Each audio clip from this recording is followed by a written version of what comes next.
Minisitule y'ebyensimbi eyanjudde entebeza y'embalirira y'omwaka gw'ebyensimbi ogujja era Minisita Henry Musasizi yakulembedde mu minisitule eno.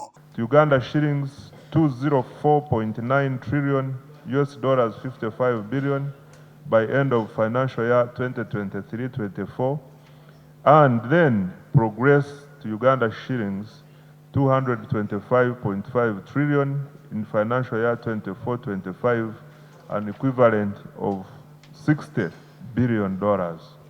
This growth will be driven by higher output in services. Era nategeeza nti enkulaakulana y'ennyaffe Uganda tekwatagana na nnyingiza ya musolo mu ggwanga nga kino kye kimu ku ebyo ebikosezza. A significant increase in nominal GDP. The ratio of debt to GDP declined from 48.4% to 46.9% over the same period and remains sustainable in the short and medium term. Nominal debt to GDP ratio is projected to remain below the government's commitment levels of 50%. Mu nsinkano y'emu omuwandiisi w'enkalakkalira owa minisitule eno Goobi avuddeyo n'agumya eggwanga ng'ebyenfuna bwe bitayimiridde bubi bw'ogeraageranya n'amawanga amalala. Ono agambye nti amawanga agatali gamu geewuunya Uganda ebyenfuna byayo engeri gye biyimiddemu. That despite the few areas of our interests we might want to pick out, the overall macroeconomy of Uganda is quite good and stable. The overall macro economy of Uganda is in good health and stable.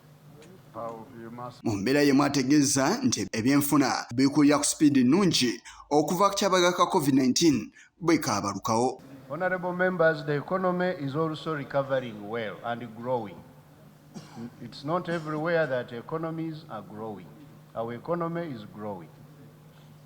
At a rate of 5.2% last year, we are targeting 6% this year. Honorable members, our shilling is relatively stable against major currencies.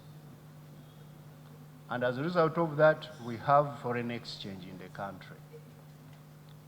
Not everywhere that they have foreign exchange. Ate ensonga y'amabanja Uganda agagibangibwa alaze nti ng'asobola okusasulibwa era nti bannayuganda tebasaanidde kweraliikirira. Our fiscal deficit is reducing.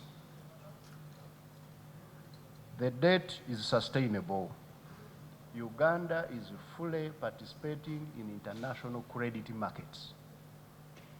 Many countries in Africa are struggling to access the credit markets. They are not, they can't borrow. You can't be allowed to borrow. They have been blacklisted.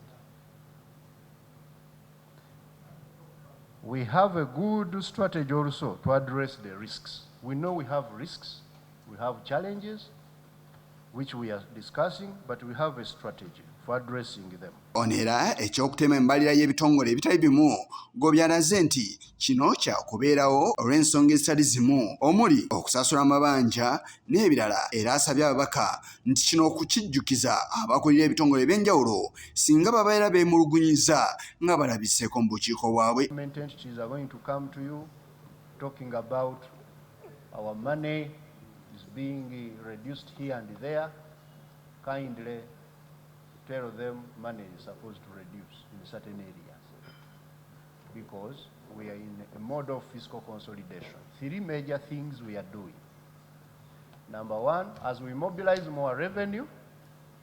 Number two, we should rationalize the expenditure. And then number three, we manage or control the debt.